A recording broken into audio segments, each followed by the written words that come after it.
Assalamualaikum warahmatullahi wabarakatuh. Alhamdulillahirabbil alamin. Al-qail fi kitabil karim bismillahirrahmanirrahim. Ya ayyuhalladzina amanu kutiba alaikumus syiyam kama kutiba alal ladzina min qablikum la'allakum tattaqun. Salatullah salamullah ala rasulillah wa ala alihi wa sahbihi wa mawalah amma ba'd. Hadirin hadirat jamiah dan pemirsa yang saya hormati, dengan tidak terasa puasa kita sudah hampir selesai, sudah memasuki 10 hari terakhir. Dalam kesempatan ini saya akan angkat tema, yaitu keistimewaan bulan Ramadan, dengan maksud agar sisa puasa yang akan kita kerjakan oleh kita semuanya lebih bisa mengarah kepada sifat yang ikhlas semata-mata karena Allah Subhanahu wa Ta'ala. Dengan memahami itu, para pemirsa yang berbahagia, semua ibadah yang diperintahkan oleh Allah, pahalanya diterangkan oleh Allah jelas. Sholat sendirian di rumah 1, ke masjid ditambah 27 kebaikan, belum yang lain, langkah kaki kanan rahmat, kaki kiri ampunan, belum iktikafnya, belum salam-salamannya, belum silaturahminya, diterangkan.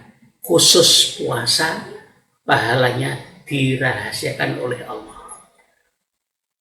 Allah berfirman dalam hadis qudsi, as-saumu li wa ana ajzi bih. Puasa itu urusanku dan akulah yang akan membalas puasa hambaku. Keliru kalau diartikan puasa itu untukku. Tidak. Allah nggak butuh puasa kita. Orang sedunia nggak puasa, Allah nggak rugi.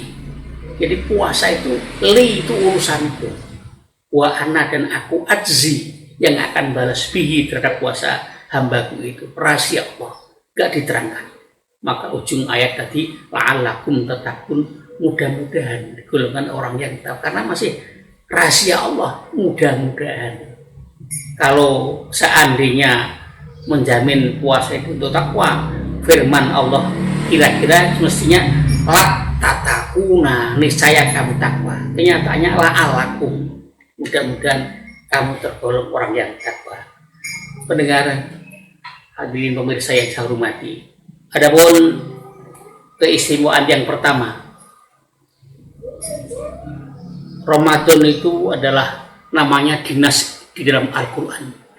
Tidak ada bulan lain kecuali Ramadan. Syahrul Ramadan alladzi unzila fihil Quran. Al-Baqarah 185. Masuk dalam Al-Quran. Ini suatu kelebihan yang sangat hebat.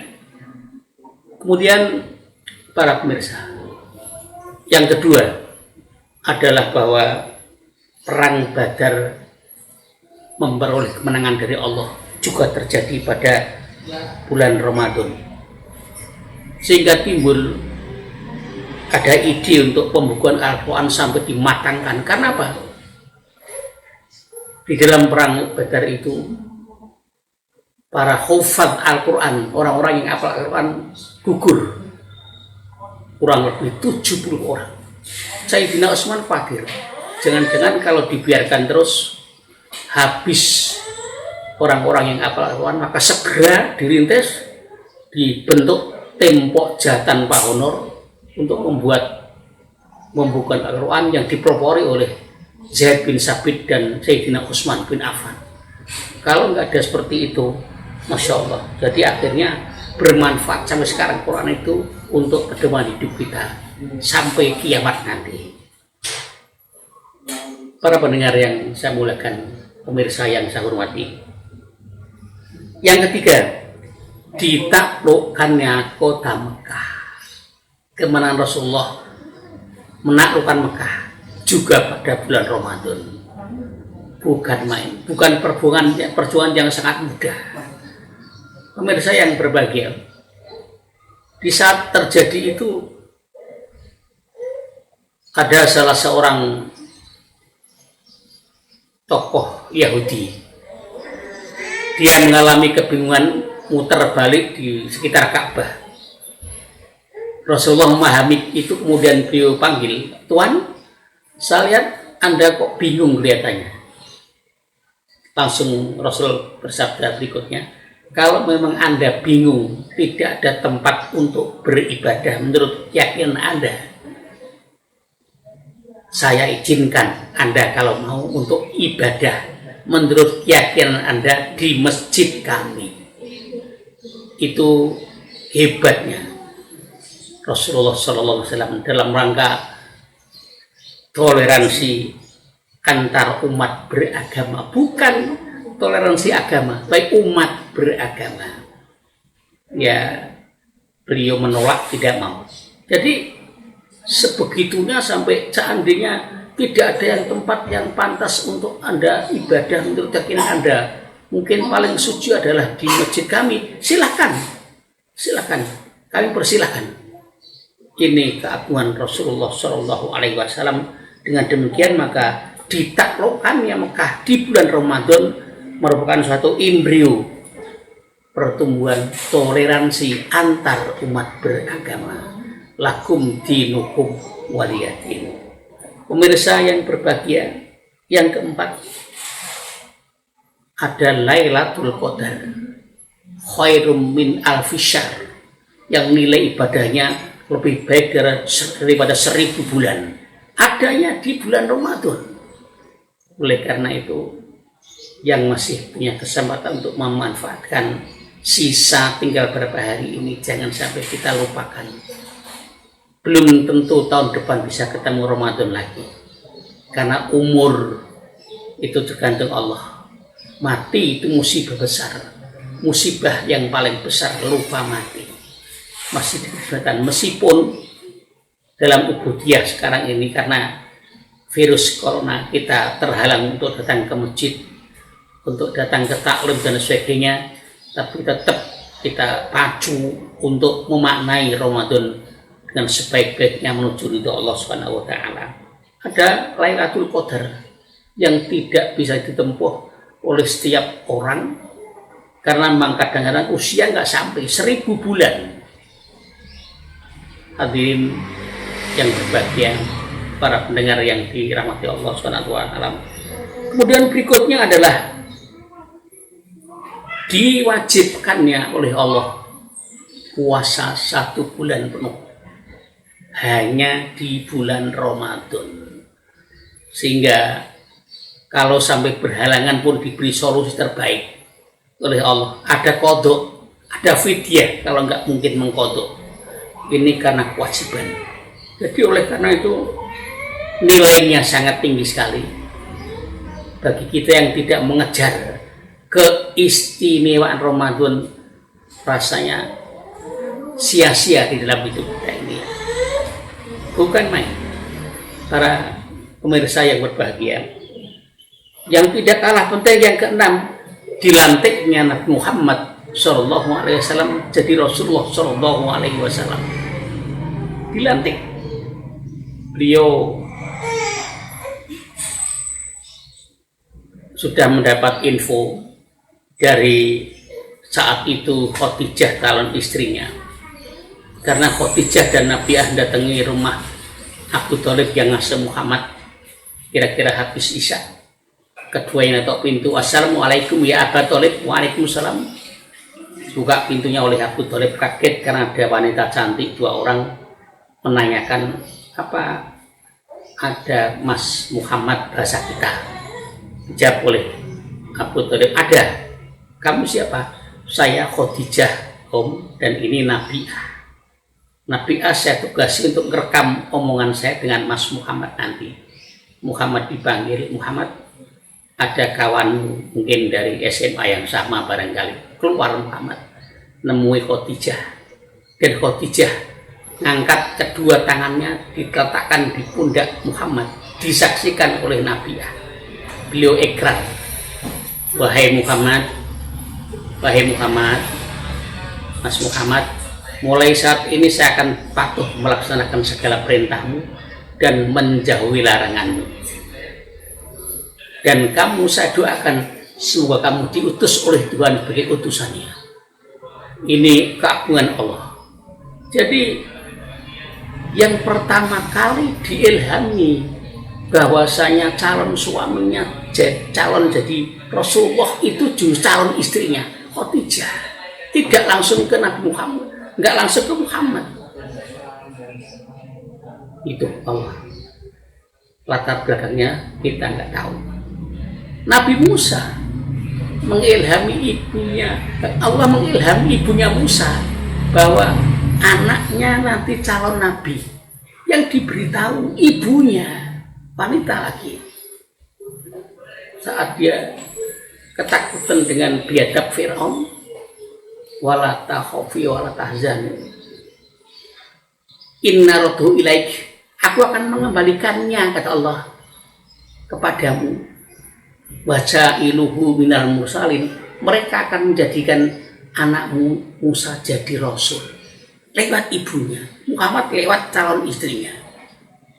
Setelah itu pesan terakhir permintaan Khadijah yang disaksikan oleh Nabi Mas Muhammad, kira-kira demikian bahasanya. Kalau memang doaku dikabul oleh Allah Tuhanmu, saya minta satu hal. Apa? Tolong derajat kaum wanita diperhatikan, kata Muhammad. Siap, laksanakan. Dan ternyata selang beberapa saat ada surat perintah kepada Nabi Muhammad untuk ikuti kursus jabatan di Gua Hira, sujab di Gua Hira.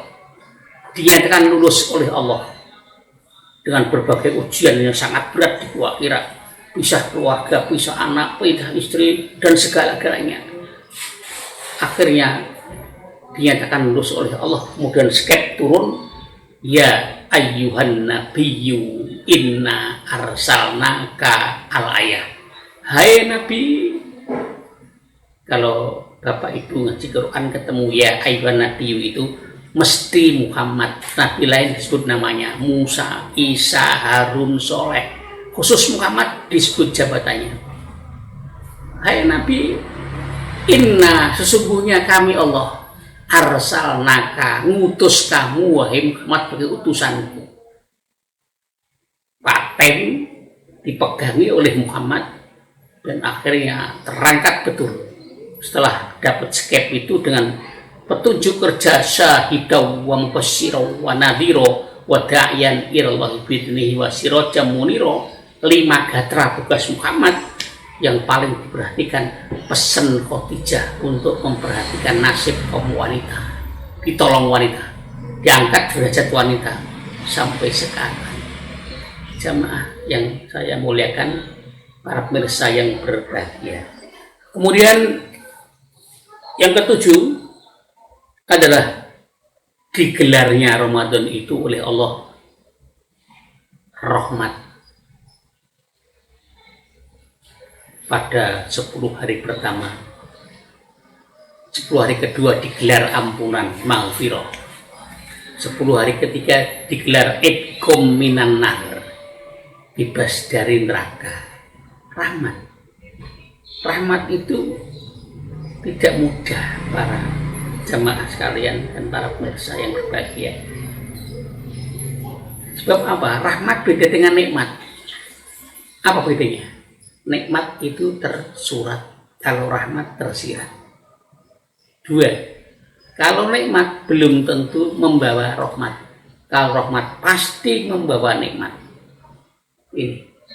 Dan nikmat itu semua orang dapat. Kalau rahmat itu rahasia Allah. Ini digelar oleh Allah. 10 hari pertama sudah lewat kita.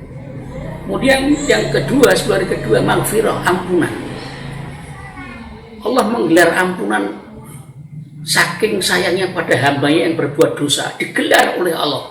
Asal mau ngaku dosa-dosa yang diperbuat, diampuni oleh Allah. Diampuni oleh Allah. Pengampunan di bulan Ramadan 10 hari kedua jangan disia-siakan dengan banyak zikir, istighfar, astagfirullahaladzim. Sarang dosa kita itu pertama lisan, yang kedua hati, yang ketiga perut, yang keempat tangan, yang kelima kemaluan, yang keenam kaki, dan yang ketujuh dosa seluruh tubuh. Dosa lisan mungkin ngomong, mungkin makan haram. Dosa hati minta tolong sama dukun, ngotori iman. Dosa perut rampas haknya fakir miskin, tidak pernah mengeluarkan zakat, infak, dan sedekah. Dan dosa kemaluan zina, wati. Dosa tangan, tanda tangan fiktif, nempeleng yang tidak hanya punya alasan yang syariati, dan seterusnya. Dosa kaki, males mendatangi kebaikan, taklim, sholat berjamaah, dan seterusnya. Kemudian dosa seluruh tubuh, yaitu durhaka kepada kedua orang tua. Na'udzubillah min dzalik. Maka yang masih punya kedua orang tua, saya ingatkan, mumpung masih Ramadan, siap-siap untuk sungkem di depan beliau. Orang tua semakin tua, apalagi pikun, itu persis Quran yang rusak. Dibaca tidak bisa, dibuang sembarang tempat, berdosa itu orang tua. Segera kita manfaatkan permintaan ampun kepadanya. Ya Allah, kalau kita lihat, ingatnya satu hikayah, ya musim haji, ada seorang remaja yang gendong ibunya yang lumpuh, tawaf 7 kali ngiteri Ka'bah. Selesai ditaruh di multazam, diambilkan zam-zam minum ibunya, diangkat lagi, sa'i antara Sofa dan Marwah. Di Marwah kemudian ditaruh, diambilkan zam-zam juga, dan berdoa bersama. Saat selesai berdoa, Rasulullah datang, nanya kepada ibunya, kepada anaknya yang gendong tadi, ibunya lumpuh total, sudah puaskah Anda membalas budi baik Anda, membalas budi baik ibu Anda, sampai Anda sanggup menggendong ibumu selama musim haji? Jawab remajanya, belum ya Allah, meskipun hanya dibandingkan dengan setetes air susu ibu yang telah aku minum. Masya Allah, ini masih ada waktu, kita masih ada waktu. Ini para pemirsa yang saya muliakan.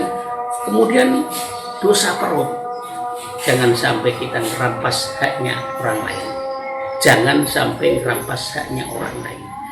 Rizki hanya bisa dinikmati, tidak bisa diulangi.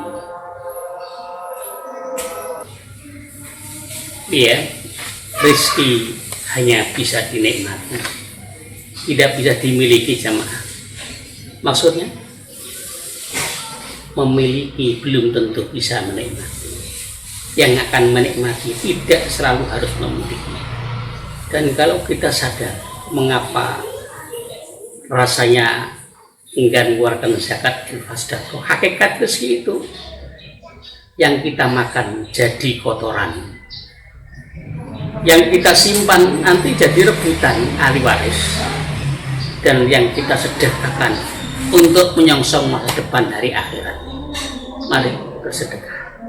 Kemudian dosa kemaluan, zina, insya Allah selamat. Kemudian dosa tangan, tanda tangan fiktif, dan barangkali membentak dengan telunjuk yang bukan pada tempatnya. Kemudian dosa kaki, malas menghadiri tempat-tempat majelis yang mulia, malas nengok orang sakit, malas ziarah, malas silah, dan seterusnya. Itu dosa kaki.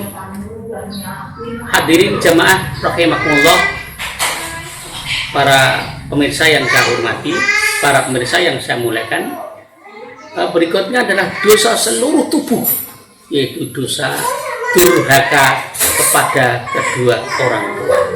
Oleh karena itu, saatnya kita harus mulai introspeksi diri untuk mulai merubah sikap bagaimana kita mencari ridhonya, karena ridho Rabbi fi ridhol walidaini wa sukhtihi fi sukhtima. Kemurkaan orang tua itu sejajar dengan murka Allah, dan murka ridho Allah pada sama dengan murka ridho orang tua. Ulangi, ridho Allah di tangan kerelaan orang tua, murka orang tua sama dengan murka Allah.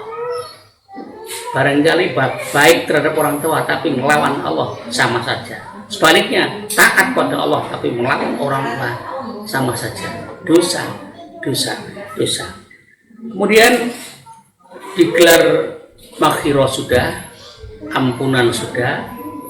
Nah ini sekarang 10 hari kedua ini medan permintaan ampun digelar oleh Allah. Jangan kita sia-siakan. Dan nanti yang 10 hari ketiga ini adalah ekominana. Kita bebas dari api neraka kalau 10 hari pertama lulus, 10 hari kedua lulus, ketiganya tinggal menuju tajalli dari taholi pada tajalli. Jamaah hadirin hadirat yang dimuliakan oleh Allah Subhanahu wa taala. Yang ke-8, pintu surga dibuka, pintu neraka ditutup. Maksudnya amal sekecil apapun para pemirsa yang berbahagia itu kayaknya untuk meraih surga itu mudah sekali. Jadi oleh karena itu jangan kita sia-siakan. Maka di dalam filsafatnya pintu surga dibuka itu amal sekecil apapun sepertinya bisa membuka pintu surga. Dan pintu neraka ditutup oleh Allah Subhanahu wa taala. Dan yang ke-9 adalah bahwa semua kitab suci samawi itu wahyu perdananya turun pada bulan Ramadan. Ulangi, semua kitab suci samawi wahyu perdananya turun pada bulan Ramadan. Kita ambil contoh wahyu kepada Nabi Ibrahim alaihissalam. Perdana adalah turun pada tanggal 1 Ramadan. Beliau selama kenabian menerima wahyu 40 kali. Dirangkum dengan kitabnya yang disebut Suhuf. Maka itulah Suhufi Ibrahim wa Musa. Para pemirsa. Yang kedua adalah Nabi Musa alaihissalam. Terima wahyu perdana tanggal 6 Ramadan jemaah. 6 Ramadan. Dan beliau terima wahyu selama kenabian 400 kali selama kenabian Musa. Dirangkum dalam kitabnya Taurat. Itu setelah 700 tahun kemudian setelahnya Nabi Ibrahim alaihissalam. Setelah itu kemudian Musa berakhir 500 tahun kemudian wahyu pertama turun kepada Nabi Daud alaihissalam. Pada tanggal 12 Ramadan, Nabi Daud menerima wahyu selama kenabiannya 18 tahun. Tidak disebutkan jumlah wahyu yang diterima, dirangkum dalam kitab Zabur, kitab sucinya. 1220 tahun kemudian wahyu perdana turun kepada Nabi Isa alaihissalam. Nabi Isa selama kenabiannya terima wahyu dari Allah untuk umatnya selama 13 tahun, dirangkum dalam Injil kitab sucinya. Berikutnya 620 tahun kemudian wahyu perdana turun kepada Nabi Muhammad SAW tanggal 17 Ramadan. 17 Ramadan. Kemudian beliau menerima wahyu sebanyak 22 tahun, 2 bulan, 22 hari, dirangkum dalam kitab Al-Quranul Karim yang suci. Itu kitab umat Islam sampai kiamat, tidak ada kitab baru lagi. Dari sini maka patut bahwa Ramadan punya keistimewaan dapat saya simpulkan. Yang pertama, bahwa namanya dinasti Al-Quran, Ramadan. Yang kedua, perang Badar memperoleh kemenangan, memberikan suatu dorongan dibukukannya Al-Quran yang dipelopori oleh Sayyidina Utsman dan Zaid bin Sabit, sekretaris Nabi. Yang ketiga, ditaklukkannya kota Mekah merupakan embrio toleransi antar umat beragama. Yang keempat, ada Lailatul Qadar. Yang kelima, diwajibkannya puasa sebulan penuh hanya bulan Ramadan. Yang keenam, dilantiknya Muhammad sebagai Rasulullah Shallallahu Alaihi Wasallam.